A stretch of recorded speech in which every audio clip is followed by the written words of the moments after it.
सबसे पहला सवाल है कृष्णा कुमार टीआरई 3 मोतिहारी पूर्वी चंपारण से। सर, इनका कहना है कि टीआरई 3 का ज्वाइनिंग कब तक होने की संभावना है? देखिए, हम लोगों ने ऑलमोस्ट फाइनलाइज कर लिया है और अगला सप्ताह बाय फ्राइडे सैटरडे हम लोग टीआरई 3 के जितने भी टीचर्स हैं उनका पोस्टिंग का ऑर्डर हम लोग निकाल देंगे।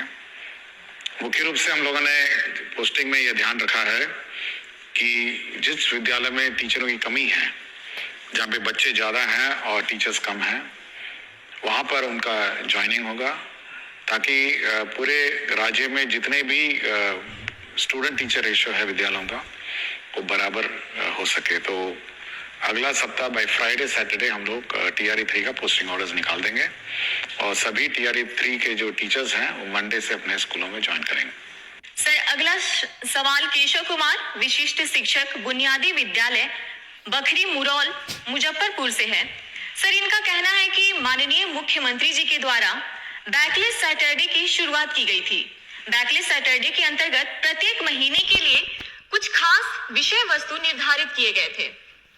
उस विषय वस्तु से संबंधित मार्गदर्शिका सभी विद्यालयों के पास उपलब्ध होना था, परंतु बैकलेस सैटरडे की मार्गदर्शिका आज तक किसी भी विद्यालयों में नहीं पहुंच पाई है, जिसके कारण विद्यालयों में शनिवार के दिन सुरक्षित शनिवार की गतिविधि के अतिरिक्त बैकलेस सैटरडे की किसी भी गतिविधि का क्रियान्वयन एवं अनुश्रवण नियमित रूप से नहीं हो पा रहा है। इसके बारे में आप कुछ कहना चाहेंगे सर? देखिए, बैकलेस सैटरडे 2000 इसका उद्घाटन हुआ था और उस वक्त गाइडलाइंस इशू हुई थी और वेबसाइट में, जो एससीईआरटी के वेबसाइट में इसकी कॉपी रखी गई थी। लेकिन इसके इतने साल बाद फिर हम लोग अब इसको फिर से इसका अपडेशन कर रहे हैं, क्योंकि सैटरडे में हम लोगों ने बैकलेस सैटरडे के अतिरिक्त बहुत सारे एक्टिविटीज और भी नए जोड़े हैं, जैसे स्किल ट्रेनिंग है और अन्य जो स्पोर्ट्स है और अन्य बहुत सारी गतिविधियां हैं जो हम लोगों ने सैटरडे में जो रेगुलर पढ़ाई के अतिरिक्त जो जो किए जाने हैं बच्चों को, वो सारे कार्य हम लोगों ने सैटरडे को रखे हैं। हम लोग उसको घंटावार भी उसको निर्धारित कर रहे हैं और अब बैकलेस सैटरडे का जो नया करिकुलम है वो अगले मतलब हम लोग कोशिश करेंगे कि अगले 10-15 दिनों में एक रिवाइज करिकुलम हम लोग इशू करेंगे और ये वेबसाइट में देखा जा सकता है और हम लोग पीडीएफ में भी इसको सर्कुलेट करेंगे। देखिए, प्रिंटिंग हम लोग यूजुअली नहीं करते हैं क्योंकि समय समय पे परिवर्तन करते रहते हैं। हम चाहते हैं कि ज़्यादा कागज़ का बर्बादी ना हो, इसलिए वेबसाइट पे इस गाइडलाइंस को आप देख सकते हैं। 10-15 दिन बाद इसको बैकलेस सैटरडे 2025 गाइडलाइंस के रूप में इसको निर्धारित किया जाएगा। सर, एक धीरज कुमार शिक्षक यूएमएस सिलौट भभुआ से है। सर, विद्यालय में त्रैमासिक परीक्षा की शुरुआत के लिए आपका हृदय से आभार करते हैं।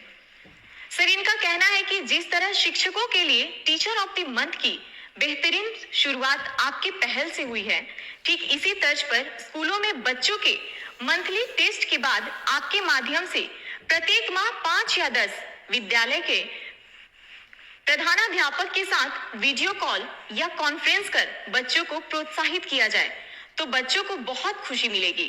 प्रधानाध्यापक प्रशस्ति पत्र देते हुए स्कूल के नोटिस बोर्ड पर चयनित बच्चे का नाम प्रदर्शित करते हैं। इससे विद्यालयों का मनोबल बढ़ेगा।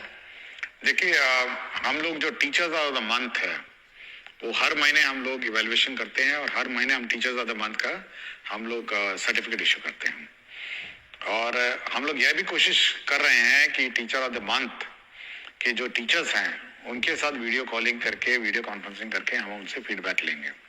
हम लोग ये व्यवस्था शुरू करने वाले हैं और जहाँ तक स्टूडेंट्स की बात है, हमारी ये उम्मीद है और आशा है कि जो स्टूडेंट्स हैं उनका जो परीक्षा का रिजल्ट है या परीक्षा में जो मार्क्स आता है और उनके जो स्कूल में उनका टर्नआउट है, यूनिफॉर्म है, डिसिप्लिन है, उसके आधार पर स्टूडेंट ऑफ द वीक वो अपने नोटिस बोर्ड में डिस्प्ले करें। ये हम लोग चाहते हैं और ये अच्छा सुझाव है। हम लोग इस संबंध में गाइडलाइन जारी करेंगे कि student of the week display करेंगे और उस बच्चे को मतलब उस सप्ताह के लिए बैच भी उपलब्ध कराएंगे स्टूडेंट ऑफ द वीक। और ये सुझाव के आधार पर हम लोग अब आगे की कार्रवाई करेंगे और मैं इनको धन्यवाद देता हूं कि स्टूडेंट के संबंध में इन्होंने जो सुझाव दिया। सर, अगला सवाल कुमारी निधि नया प्राथमिक विद्यालय सुहागी किशनगंज से है। इनका कहना है कि मेरे विद्यालय में बाउंड्री नहीं है, जिस कारण आवारा पशुओं का डर बना रहता है। सर, विद्यालयों में बाउंड्री बनाने के लिए विभाग कुछ सोच रहा है क्या? देखिए, हमने 2 दिन पहले गाइडलाइंस हम लोगों ने इशू की है, जिसमें सभी हेडमास्टर से हम लोगों ने मांगा है कि आपको विद्यालय में क्या चाहिए। उसमें हम लोगों ने बाउंड्री की लंबाई कितनी टूटी हुई है, कितना ऊंचा करना है और कितना बाउंड्री बनाना है, यह भी मांगा है। और हम लोग मई महीने में इस पूरे राज्य में जितने भी स्कूल्स हैं उनके बाउंड्री का सैंक्शन कर देंगे, उसके एडिशनल क्लासरूम का सैंक्शन कर देंगे, टॉयलेट्स का कर देंगे और इसके लेबोरेटरीज, लाइब्रेरी जो भी बिल्डिंग है वो सब कर देंगे। और साथ ही साथ हम लोग ने फर्नीचर का शॉर्टेज है उसको भी हम लोग पूरा कर देंगे। तो ये सारा सैंक्शनिंग जो है, जो सैंक्शनिंग जो स्वीकृति है, वो हम लोगों ने टारगेट किया मई फर्स्ट वीक में।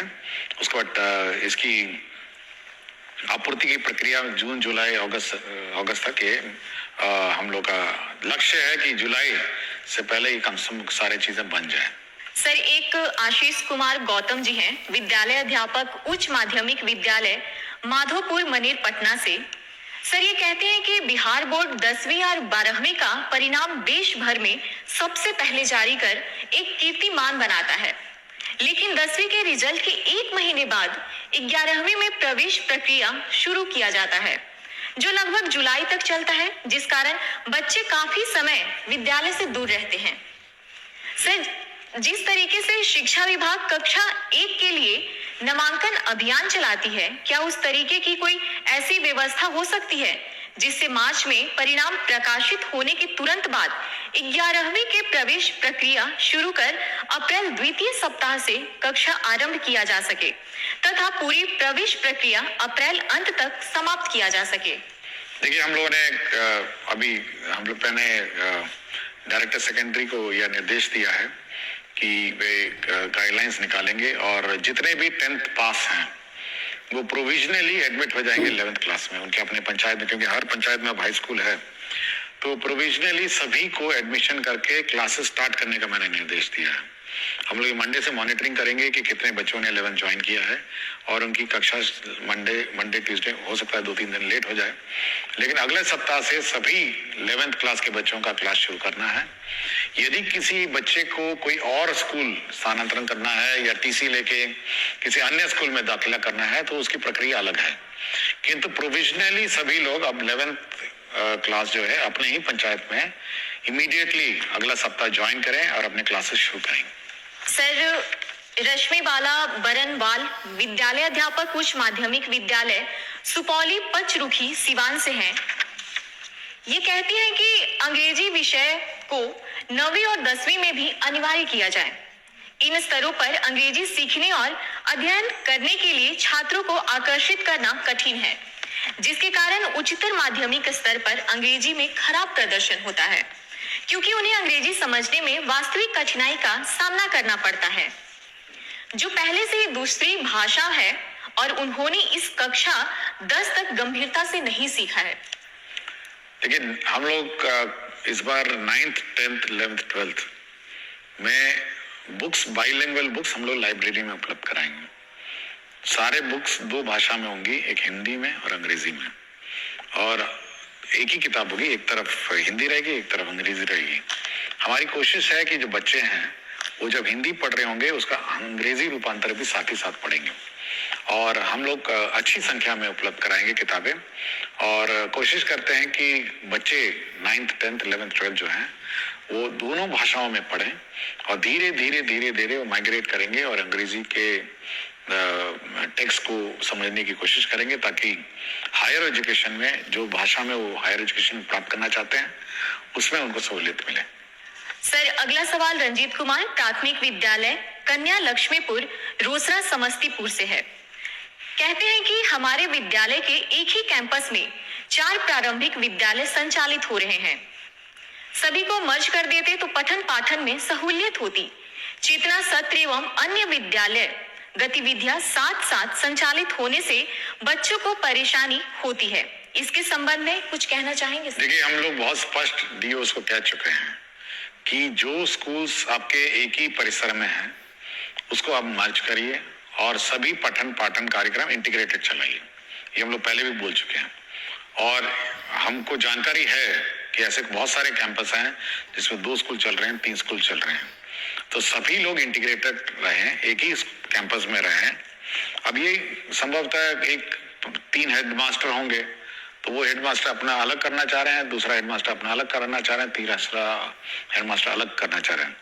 तो हम लोग कोशिश करेंगे कि सभी को मर्ज करके एक ही यूनिट बने, एक ही तरह चेतना सत्र बने और एक ही तरह सभी कार्रवाई करें। हम लोग नहीं चाहते हैं कि एक ही कैंपस में 3 स्कूल अपने अलग अलग चलते रहें। सर, एक नीलमणि प्रताप शाही उच्च मध्य विद्यालय कोड़रा हाथा हथुआ गोपालगंज से है। ये कहते हैं कि ई लॉब्स शिक्षकों और अभिभावकों के लिए एक ई लाइब्रेरी है जिसमें कक्षा 1 से 12 तक के सभी पाठ्य पुस्तक उपलब्ध हैं, परंतु वर्तमान समय में यह प्ले स्टोर में उपलब्ध नहीं है। क्या इसे दोबारा हम शिक्षकों के लिए उपलब्ध करवाया जा सकता है? देखिए, इसको हम लोग रिवाइज कर रहे हैं और नेक्स्ट वीक से ऑन हो जाएगा। मुझे जानकारी देने के लिए मैं इनको धन्यवाद देता हूँ। मैंने जस्ट रिव्यू किया था, जब प्रश्न आया था मैंने इसकी समीक्षा की थी और अब हम लोग पूर्ण रूप से इसको SCRT जो हमारा रिसोर्स सेंटर है उसको मैंने जवाब दे दी है और अगला सप्ताह से ये रिवाइज्ड कंटेंट पोस्ट करेंगे और अगला सप्ताह से ये लोग आप लोग इस वेबसाइट को देख पाएंगे जहां पर ई कंटेंट आप प्राप्त कर सकेंगे। सर, अगला सवाल शम्स आलम मध्य विद्यालय बैजा बिघा कुटुंबा औरंगाबाद बिहार से है। कहते हैं SCS सिद्धार्थ सर को मेरा प्रेम भरा नमस्कार। महाशय, शिक्षा की बात हर शनिवार कार्यक्रम आयोजित होने से काफी ज्यादा शिक्षक एवं छात्र लाभान्वित हो रहे हैं। सर, मेरा एक प्रश्न है कि शिक्षा विभाग मुफ्त पुस्तक वितरण करवा रही है, ये बहुत अच्छी पहल है, परंतु पुस्तक का जो पन्ना होता है वह छोटे बच्चे बहुत आसानी से फाड़ देते हैं। तो क्या शिक्षा विभाग प्राथमिक विद्यालय के बच्चों के लिए प्लास्टिक कोडेड पुस्तक वितरण करवा सकती है? इससे पूरे सत्र बच्चे के पास पुस्तक रह सकता है। देखिए, प्लास्टिक से तो दूर ही रहें और प्लास्टिक कोटेड किताबें पर्यावरण के लिए ठीक नहीं है और यह भी सीख है, बच्चों को सिखाना जरूरी है कि किताब नहीं फाड़ें। यह भी एक सीख है जो बच्चों को दी जानी चाहिए।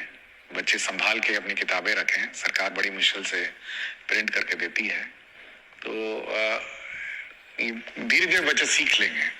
जब फाड़ेगा तो उसको लगेगा कि नहीं, अगली बार नहीं फाड़ना चाहिए, तो यह भी एक सीख ही समझिए। तो प्लास्टिक कोटेड किताबें, मेरा विचार है कि एक तो महंगी बहुत है, पेपर भी बहुत महंगा है और पर्यावरण के दृष्टिकोण से और एनवायरमेंट दृष्टिकोण से प्लास्टिक कोटेड किताबों से थोड़ा हम लोग को बचना चाहिए। हम लोग एनवायरनमेंट फ्रेंडली और एनवायरनमेंट कंपैटिबल किताबें देते हैं और धीरे धीरे सीख जाएंगे। मतलब कम से कम किताब तक आकर उसको अध्ययन करना या उसके साथ उसको फाड़ना, ये सब लर्निंग प्रोसेस की प्रक्रिया है और मैं सोचता हूँ कि बच्चे को जिसमें खुशी है वही करे। सर, आखिरी सवाल अभिषेक कुमार पांडे उच्च मध्य विद्यालय दर्शन गोविंदपुर नवादा से है। ये कहते हैं कि महोदय, मुझे आपका कार्यक्रम बहुत अच्छा लगता है कि आप हर शनिवार को आप शिक्षकों से जुड़ी समस्याओं का समाधान करते हैं, जो काफी सराहनीय है। मेरा आज का प्रश्न है कि जो शिक्षक शिक्षिका BPSC से ज्वाइन किए हैं, क्या उनको भी मेडिकल व मातृत्व राशि दे होगा? अगर नहीं होगा तो उनके लिए अपने बच्चों का पालन पोषण करना मुश्किल होगा। विभाग इसके बारे में क्या सोचती है? देखिए, विभाग ने बहुत स्पष्ट किया कि मेडिकल लीव जो किसी को मेडिकल लीव है उसको दे है और दूसरा है कि जो मैटरनिटी लीव है, जो मैटरनिटी लीव स्टैंडर्ड है, ये दोनों दे हैं। तो मैं बहुत बार मुझे शिकायत भी आती है, लोग मुझे कॉल करके पूछते भी हैं, कुछ लोग ना फोटो भी भेज देते हैं कि देखिए हम बीमार पड़े हैं अस्पताल में, कुछ छुट्टी नहीं मिली है। तो मैं बहुत स्पष्ट किया सबको कि भाई मेडिकल लीव, जब आप विद्यालय अटेंड नहीं करते हैं, मेडिकल लीव आप एलिजिबल है और मैटरनिटी लीव, जो मैटरनिटी लीव है वो भी एलिजिबल है। इस संबंध में स्पष्ट गाइडलाइंस हम लोग निकाल देंगे, तो ये दोनों गाइडलाइन मिल जाएंगे और मेरा विचार है जो हेडमास्टर है इस संबंध में थोड़ा ध्यान दें और सेंसिटिव हो, महिला टीचर विशेषकर जिनको मैटरनिटी लीव की आवश्यकता है, तो चाहे कितनी भी छोटी सेवा हो ये उनको देनी होगी। बहुत बहुत धन्यवाद सर।